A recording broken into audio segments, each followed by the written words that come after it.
저희는 사도행전 말씀을 통해서 하나님께서 하나님의 자녀들에게 또 교회에 주시는 말씀을 듣고 있습니다. 첫 아이를 출산할 때에 처음으로 임신, 출산에 대한 지식을 이제 하나 둘씩 초보 아빠로 알아가고 있었습니다. 한 생명이 우리에게 와서 태어나기까지 산모의 몸에 얼마나 신비한 일들이 일어나는지 그전에는 전혀 알지를 못했습니다. 그러다가 이제 첫 아이를 임신하면서 하나씩 배워가던 중이었는데요. 출산이 임박해서 이제 산부인과 이제 거의 막달에 이제 출산을 앞두고 선생님을 만나는데 선생님이 이제 설명을 해주시는 거예요. 이때가 되면 와야 된다. 그러면서 가진통이 있고 진진통이 있고 이슬이 맺힌다, 이런 설명을 하시는 거예요.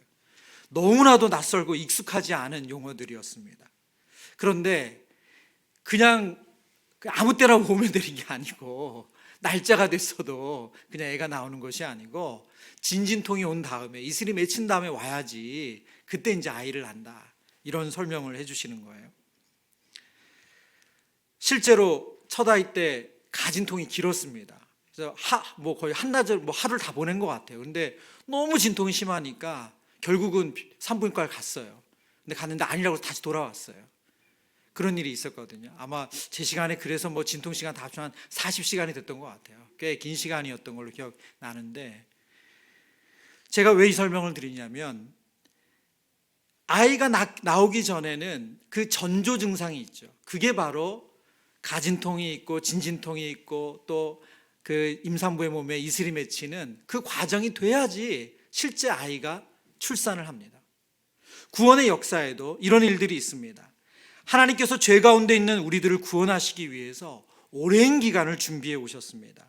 하나님은 꼭 출산 단계처럼 가진통, 진진통, 이슬이 맺히는 단계를 거쳐서 아이가 출산하는 것처럼 우리의 구원 역사에도 반드시 따라오는 일들이 있다고 미리 예언해 주셨습니다. 오늘 본문 사도행전 2장에 등장하는 이 오순절 성령 강림 사건 이후에, 그리고 베드로의 설교의 내용을 통해서 하나님의 구원 역사에 반드시 일어나야 되는 사건, 그 사건이 성령 강림 사건임을 알려주고 있습니다. 오순절에 모인 수많은 사람들이 성령 강림 사건으로 너무 놀라워하고 있었습니다. 그때 베드로가 하나님의 말씀으로 이 사건을 해석해 주고 있습니다. 이것이 오늘 본문에 나와 있는 베드로의 설교입니다. 사도행전에는 19편의 설교가 있는데 그 첫 번째 설교이기도 합니다. 베드로는 설교를 통해서 오순절 성령 강림 사건이 하나님께서 구원 역사 가운데 미리 계획해 준 하나님의 계획 속에 있는 사건이고, 그리고 이 사건을 통해서 유대인들에게 예수 그리스도의 복음을 전하고 있습니다. 오늘 이 본문의 베드로의 설교의 결론이 40절에 나오는데요, 이 40절의 결론이 오늘 설교의 제목이기도 합니다. 너희가 이 패역한 세대에서 구원을 받으리라. 너희가 이 패역한 세대에서 구원을 받으리라. 지금 베드로는 이 오순절의 성령 강림 사건을 해석해 주면서 그 결론이 뭐냐? 하나님은 패역한 너희들이 구원 얻기를 원하신다, 그것을 전하고 있습니다. 마태복음 17장 말씀입니다. 예수께서 대답하여 이르시되 믿음이 없고 패역한 세대여, 내가 얼마나 너희와 함께 있으며 얼마나 너희에게 참으리요, 그를 이리로 데려오라 하시니라. 오늘 본문에서 예수님께서 패역한 세대라고 말하는 그 대상은 바로 제자들이었습니다. 패역하다는 말은 어그러지고 구부러졌다는 뜻입니다. 말씀을 온전히 그대로 듣지 못하는 그런 마음의 상태, 손상된 상태, 그것이 바로 패역한 마음이고 패역한 세대입니다. 우리가 보통 속이 꼬여서 좋은 말을 그대로 받지 못한다, 그런 표현 쓰잖아요. 이런 것처럼 우리의 마음이 어그러지고 구부러져서 하나님의 말씀을 그대로 받지 못하는 상태가 패역한 상태입니다. 하나님의 순수하고 온전한 사랑을 그대로 받지 못하는 인간의 악한 모습을 성경이 표현한 말이죠. 이런 패역한 세대들에게 베드로는 예수 그리스도의 복음을 전하고 있습니다. 그 첫 번째 메시지가 구원은 모든 인간에게 해당된다는 것입니다. 본문 19절에서 21절까지의 말씀인데요, 또 내가 위로 하늘에서는 기사를 아래로 땅에서는 징조를 베풀리니 곧 피와 불과 연기로다. 주의 크고 영화로운 날이 이르기 전에 해가 변하여 어두워지고 달이 변하여 피가 되리라. 누구든지 주의 이름을 부르는 자는 구원을 받으리라 하였느니라. 아멘. 지금 누구든지 주의 이름을 부르는 자는 구원을 받는다, 이렇게 베드로는 말씀을 전하고 있습니다. 이 누구든지라는 단어가 여러분 절대 잊지 않을 수 있는 단어입니다. 파스. 파스. 이게 누구든지, 모든이라는 뜻입니다. 전체를 의미하는 단어입니다. 모든, 아무나, 전체. 주의 이름을 부르는 모든 사람이 구원을 얻는다는 것입니다. 신약학자 유상선 목사님은 20절에 해가 변하여 어두워지고 달이 변하여 피가 되리라는 말씀을 예수님의 십자가와 그 순환으로 성취된 것으로 보는 것이 타당하다고 설명합니다. 그러니까 해가 변하여 어두워지고 달이 변하여 피가 된다는 이 말씀, 이 요엘서에 예언된 이 말씀은 예수님이 십자가 사건으로 성취를 했다는 거죠. 종말의 때에 나타나는 증상이 아니라 예수님의 초림으로 성취되었다고 봅니다. 그러면 그 다음에 오는 20절에 주의 크고 영화로운 날이 이르기 전에 해가 변하여 어두워지고 달이 변하여 피가 되리라고 했어요. 그러면 해가 변하여 어두워지고 달이 변하는 것은 예수님의 순환과 십자가 사건이라면 그 다음에 오는 것이 주의 크고 영화로운 날이죠. 주의 크고 영화로운 날. 그러면 주의 크고 영화로운 날은 언제인가? 그것이 바로 오순절 성령 강림 사건이라고 설명합니다. 왜 오순절 성령 강림이 주의 크고 영화로운 날인가? 그것은 예수님의 십자가, 부활, 승천, 그리고 하나님 우편에 앉으시는 이 승기, 그래서 하나님 보좌 우편에서 통치를 시작하시는 것을 알려주기 때문에 그렇습니다. 그래서 이것이 주의 크고 영화로운 날이에요. 예수님께서 원래 계시던 하나님 우편의 자리에 등극하셔서 그 왕권 그대로 통치하시는 것, 그것이 이루어진 것이 바로 오순절 성령 강림 사건으로 모든 이들에게 보여졌기 때문에 그렇습니다. 오늘 성경을 보면 오순절 성령 강림은 요엘서의 예언의 말씀을 성취한 거죠. 베드로가 그것을 인용하고 있는데요, 16절부터 18절의 말씀입니다. 이는 곧 선지자 요엘을 통하여 말씀하신 것이니 일러스되 하나님이 말씀하시기를 말세 내가 내 영을 모든 육체에 부어주리니 너희 자녀들은 예언할 것이요 너희 젊은이들은 환상을 보고 너희 늙은이들은 꿈을 꾸리라. 그때 내가 내 영을 내 남종과 여종들에게 부어주리니 그들이 예언할 것이요 말세에 내 영을 모든 육체에 부어주겠다. 이 말세는 마지막 때를 가리키는 말씀입니다. 이스라엘 백성들에게 이 말세, 마지막 때는 두 가지 의미가 있었습니다. 하나는 심판의 때, 하나님께서 하나님의 자녀가 아닌, 하나님 백성이 아닌 사람들을 심판하시는 날이 바로 이 말세, 마지막 때입니다. 두 번째는 구원의 날입니다. 하나님의 자녀들을 하나님께서 구원시켜 주시는 날, 그 날이 바로 이 말세, 마지막 때입니다. 그런데 그렇기 때문에 이스라엘 백성들 입장에서는 이 마지막 때 말세가 우울하게 기다리는 날이 아니라 그들은 기대하면서 기다리는 날이죠. 왜요? 그들에게는 구원의 날이기 때문에 그래요. 그 마지막 때 말세는 그들에게는 구원의 날입니다. 그런데 그 마지막 때에 하나님께서 남녀노소 할 것 없이 모든 이들에게 성령을 부어주신다고 약속하십니다. 이 요엘서 말씀이 어떻게 성취됐습니까? 우리가 지난주에 살핀 것처럼 120명의 모든 제자들에게 그 집안에 있는 모든 사람들이 성령으로 충만했죠. 오순절의 성령 강림으로 이 요엘서의 말씀, 모든 육체에 성령이 부어지는 것이 성취가 되었습니다. 지금 베드로는 이 요엘서 말씀과 그리고 예수님의 십자가, 부활, 이 사건을 연결해서 지금 이 말씀을 듣는 유대인들에게 복음을 전하고 있습니다. 하나님께서 요엘서를 통해서 성령을 모든 이들에게 부어주신다는 이 약속하신 것은 그대로 예수 그리스도의 이름을 부르는 모든 이들에게 하나님께서 구원을 주신다는 얘기다, 이렇게 설명하고 있는 것입니다. 그런데 이 말씀이 이 베드로의 설교를 듣는 유대인들에게는 엄청난 충격이었어요. 왜요? 유대인들은 혈통적으로 하나님의 자녀입니다. 그래서 그들에게 마지막 날 하나님의 자녀인 유대인들만 구원받는 것이 그들에게 상식이에요. 그런데 이 땅에 있는 모든 육체를 가진 이들에게 성령을 부어주시면 그들이 다 구원받는 거잖아요. 그들이 지금까지 가지고 있던 그 상식이 깨어지는 겁니다. 근데 그들의 눈앞에 지금 120명의 제자들이 성령이 충만해져서 난곳 방언으로 그들이 태어난 디아스포라 그 지역의 말을 하는 것으로 이 충격적인 것을 눈으로 목도하고 있잖아요. 그리고 그 사건을 베드로가 요엘서의 말씀을 통해서 설교를 해주고 있어요. 해석을 해주고 있어요. 모든 육체에 성령을 부어주신다는 것이 이런 뜻이고, 그 모든 육체는 바로 예수 그리스도를 구주로 주님으로 부르는 모든 사람들이 구원을 얻는다는 뜻이다. 지난주 읽었던 말씀이죠. 베드로서 3장 9절입니다. 주의 약속은 어떤 이들이 더디다고 생각하는 것 같이 더딘 것이 아니라 오직 주께서는 너희를 대하여 오래 참으사, 우리 강조 한 편 같이 읽어볼까요? 아무도 멸망하지 아니하고 다 회개하기에 이르기를 원하시느니라. 아멘. 왜 하나님께서 이 악한 세상을, 이 악인들을 심판하지 않고 이 악한 시스템을 무너뜨리지 않고 그리스도의 재림을 늦추시며 기다리시는가? 그 이유가 뭐라고요? 아무도 멸망하지 아니하고 다 회개하기를 이르기 원하시는 하나님의 긍휼하심, 그 하나님의 구원하시고자 하는 마음 때문이에요.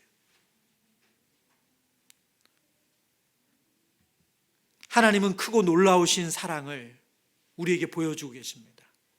그 사랑은 이 땅에 하나님의 형상대로 지음받은 모든 인간이 다 하나님의 구원을 받기를 원하신다는 거예요.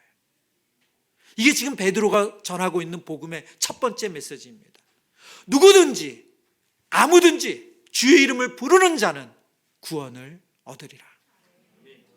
베드로가 전한 두 번째 복음의 내용은 구원은 우리를 위해 죽으시고 다시 살아나시고 승천하신 예수 그리스도를 통해서만 가능하다는 것입니다.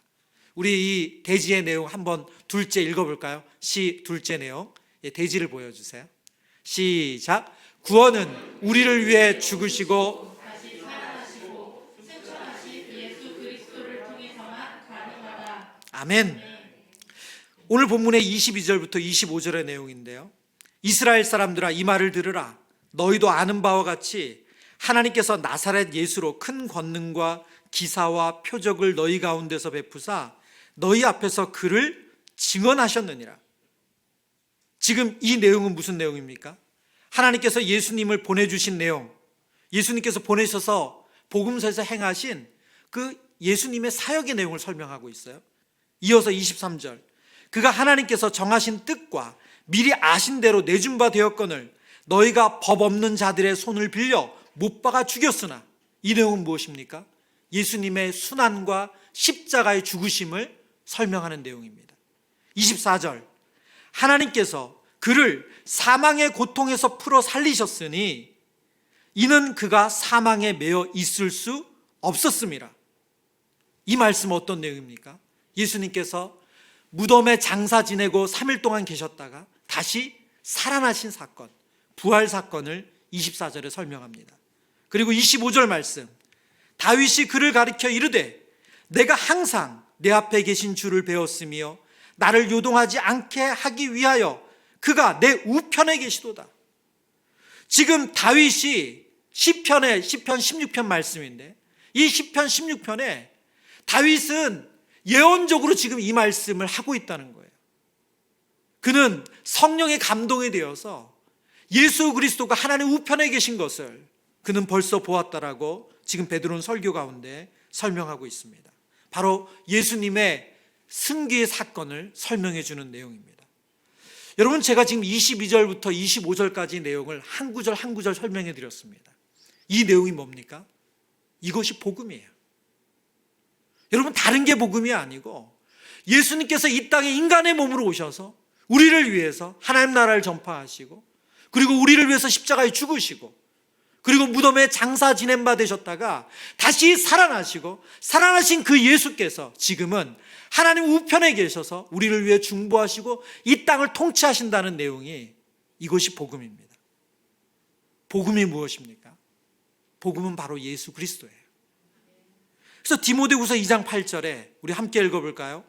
내가 전한 복음대로 다윗의 씨로 죽은 자 가운데서 다시 살아나신 예수 그리스도를 기억하라. 내가 전한 복음대로, 그 복음이 뭐라고요? 다윗의 씨로 죽은 자 가운데서 다시 살아나신 예수 그리스도, 그것이 복음이래요. 여러분, 지금 이 복음을 듣고, 이 베드로의 전한 복음을 듣고 우리는 이 사도행전 2장의 결론을 알고 있습니다.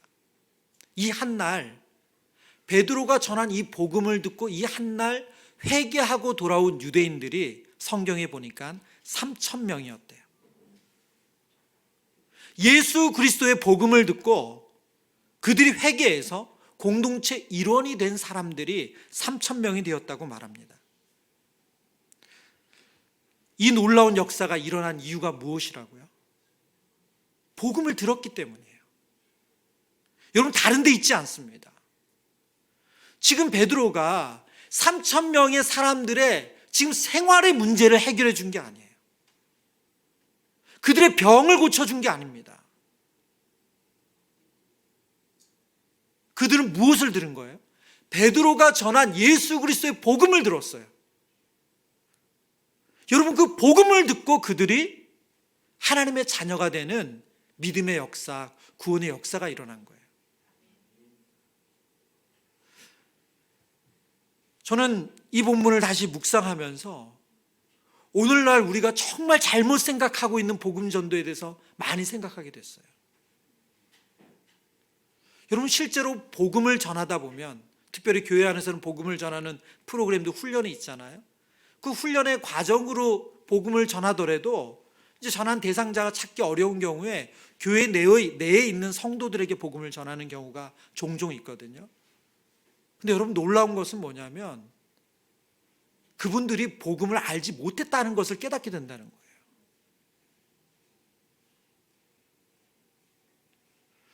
여러분, 오늘 베드로의 설교에 특별한 가마력이 있어서 3,000명이 회개했다고 우리가 이 본문을 묵상한다면 성경은 어디에도 그런 표현을 쓰고 있지 않아요. 물론 베드로는 성령이 충만해져서 복음서의 베드로와는 다릅니다. 그래서 성령이 충만한 가운데 담대히 복음을 선포한 것은 맞아요. 그렇지만 사도행전 2장에 베드로가 전한 것이 예수 그리스도의 복음이지 다른 어떤 것이 아니었다는 거예요. 여러분, 구원의 역사, 믿음의 역사는 복음이 전해질 때 일어나는 것입니다. 내가 얼마나 잘 설명했나, 그리고 내가 전한 복음이 얼마나 매력적이었나로 결정되는 것이 아니라 그 복음이 들려지면 하나님께서 그 영혼의 마음을 열게 하시고 예비한 영혼이면 그 영혼은 하나님께 돌아오는 거예요. 교회 다니면 복 받는다는 말, 우리가 한국교회 역사 가운데 꽤 오랜 기간 썼던 말입니다. 이 복이 하나님이시라는 것을 증거했다면 이 말은 틀린 말이 아닙니다. 그런데 교회 다니면 복 받는다는 여기서 말하는 이 복이 현세적인 복에 초점이 맞추어져 있다면 성경이 말씀하시는 복음이 아니죠.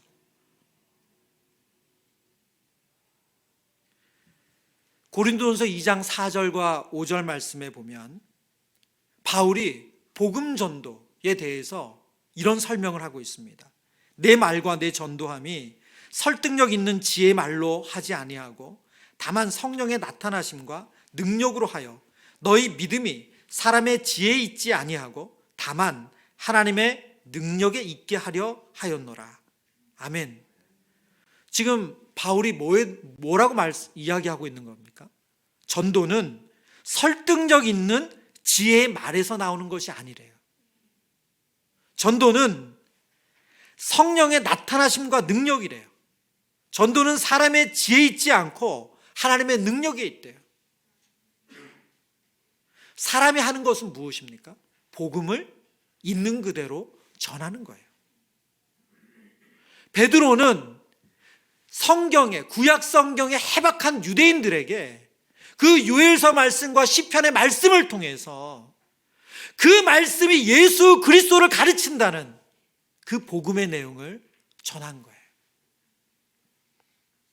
그리고 그 복음을 들은 그들이 3,000명이나 회개하고 돌아온 것입니다. 구원은 우리를 위해 죽으시고 다시 살아나시고 승천하신 예수 그리스도를 통해서만 가능합니다. 왜요?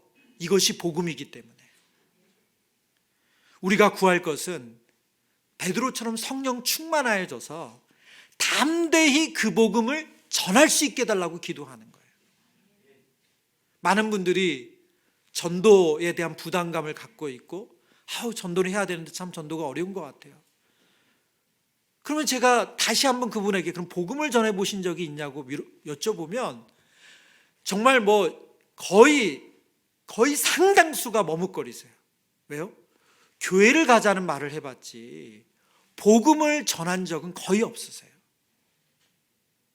예수 그리스도가 누구신지, 그 예수 그리스도를 우리가 왜 믿어야 되는지, 그 복음의 내용을 전하는 일은 거의 안 하고 있다는 거예요. 교회 오면 좋아. 교회 오면 애 데리고 교회 와봐. 그럼 마음 편안해져. 여러분, 그거는 분명히 우리가 복음을 믿은 결과이긴 하지만 복음의 내용은 아닙니다. 신방 가운데 최근에 가장 많이 듣는 기도 제목이 있다면 가족에게 복음을 전하는 거예요. 믿지 않는 가족들, 그들에게 믿음이 들어가기를, 복음이 들려지기를 기도하는, 요청하는 기도 제목을 가장 많이 듣습니다. 중요하고 시급한 기도 제목입니다. 오늘 이 밤에 우리가 기도해야 될 때 가장 중요한 기도 제목이라고 생각합니다. 그렇다면 우리가 무엇을 먼저 구해야 됩니까? 베드로처럼 성령 충만함을 구해야 돼요. 그래서 다른 것이 아니라 복음을 전할 수 있는 믿음 달라고, 내가 내 입술로, 내 삶으로 그 복음을 전할 수 있게 해달라고 여러분 기도하시길 바랍니다. 그럴 때 하나님께서 그 복음을 듣는 대상자들의 마음을 열어주시고 복음이 들려지면 오늘 베드로의 설교를 듣고 3,000명이 회개하며 그 공동체의 일원이 돼서 하나님의 자녀가 되는 기쁨을 누린 것 같은 그 믿음의 역사가 일어나는 줄 믿습니다. 베드로가 전한 복음 세 번째 내용은 구원은 죄를 회개하고 예수 그리스도를 구주와 주인으로 모심으로 가능하다는 것입니다. 오늘 본문 36절에서 39절의 내용 우리 같이 읽어보겠습니다. 36절입니다. 그런즉 이스라엘은 온 집은 너희가 십자가에 못 박은 이 예수를 하나님이 주와 그리스도가 되게 하셨느니라 하니라.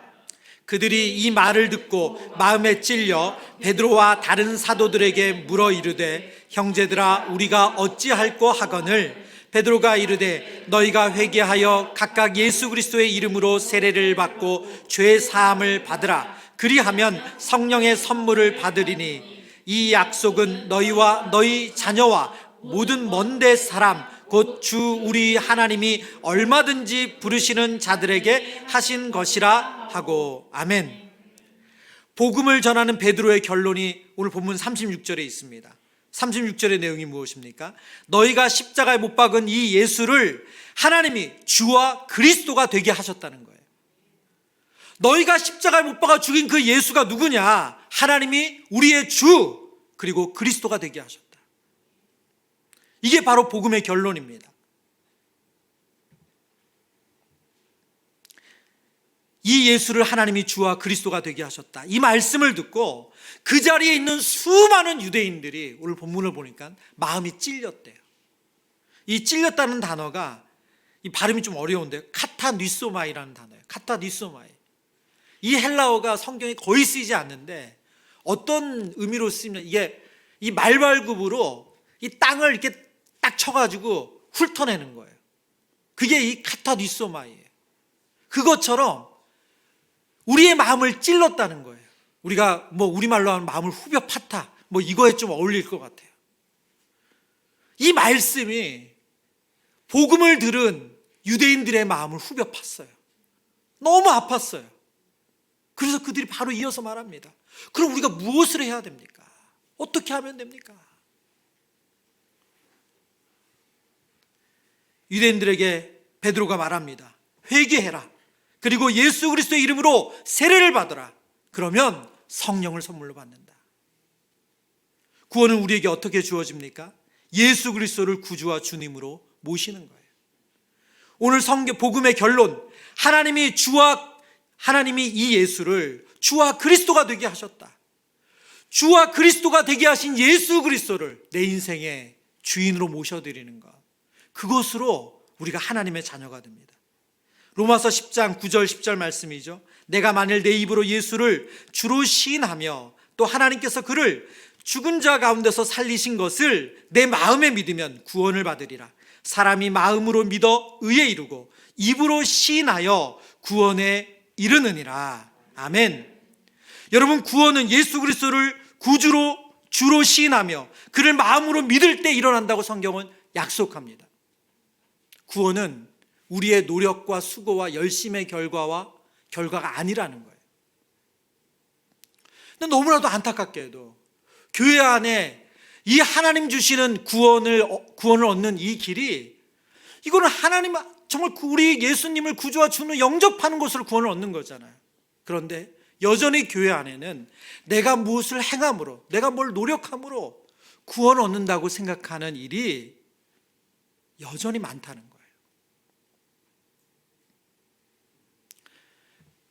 전도폭발 질문 중에 이런 첫 번째 질문이 이거예요. 당신이 오늘 밤 여기를 떠난다면 하나님 나라에 눈뜰 수 있습니까?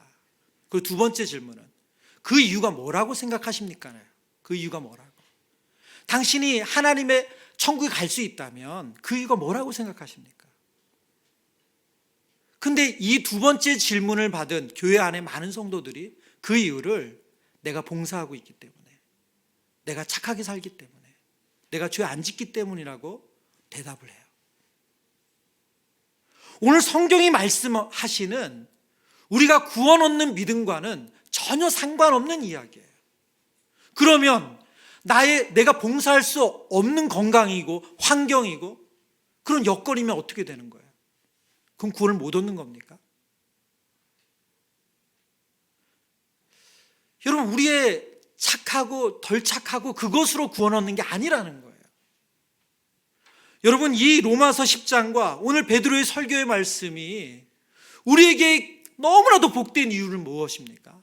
바로 구원의 근거가 우리에게서 찾는 것이 아니라는 거예요. 구원의 근거는 예수님이 다 이루신 거예요. 우리는 그것을 믿음으로 받아들여서 구원 얻는 하나님의 자녀가 됩니다. 그래서 성도의 결론은 십자가만을 자랑할 수밖에 없습니다. 갈라디아서 6장의 말씀, 그러나 내게는 우리 주 예수 그리스도의 십자가 외에 결코 자랑할 것이 없으니 그리스도로 말미암아 세상이 나를 대하여 십자가에 못 박히고 내가 또한 세상을 대하여 그러하니라. 우리의 자랑할 것은 그래서 십자가밖에 없습니다. 왜요? 나의 구원의 이유, 근거가 십자가밖에 없기 때문입니다. 한 해를 마감하면서 또 다른 한 해를 준비하는 중요한 우리가 시기를 지나고 있는데요. 2022년 한 해 열심히 수고해서 이룬 그런 성취가 있으실 겁니다. 여러분, 그리고 또 반대로 안타깝게 실패한 일도 있습니다. 그러나 우리가 하나님 안에서 우리 자신을 만족한 인생이라고 고백할 수 있는 이유가 있다면 복음으로 우리에게 오신 예수 그리스도로 우리가 충만하기 때문인 줄 믿습니다. 나의 노력과 수고로 100점짜리 인생이 되는 것이 아니라 예수 그리스도가 우리 안에 계시기 때문에 100점이 되는 줄 믿습니다. 여러분, 100점짜리 인생이 뭡니까? 하나님의 자녀예요. 여러분, 하나님 자녀가 100점짜리 인생이에요. 여러분, 다른 것이 100점짜리 인생이 아닙니다. 그런데 우리가 하나님의 자녀가 될 수 있는 것, 그 근거가 어디 있다고요? 예수로 채워졌기 때문에. 예수로 채워졌기 때문에 우리가 하나님 자녀가 됐어요. 그래서 이 자리에 있는 모든 성도님들은 100점짜리 인생입니다. 왜요? 내가 얼마나 무엇을 많이 해서 이루어서가 아니라 우리 안에 예수로 채워져 있기 때문에. 하나님 자녀인 것만이 영원합니다. 다른 것은 시간이 지나면 다 썩어지고 사라집니다. 건강도, 명예도, 우리가 그렇게 소중히 여기는 집도, 또 관계도, 그 어느 것도 영원한 것이 없습니다. 한 해를 마감하는 이때 우리 사랑하는 성도님들, 복음이신 예수 그리스도로 충만하시기를 축원합니다. 그래서 하나님 주시는 기쁨과 감사가 넘치시기를 주님의 이름으로 축복합니다.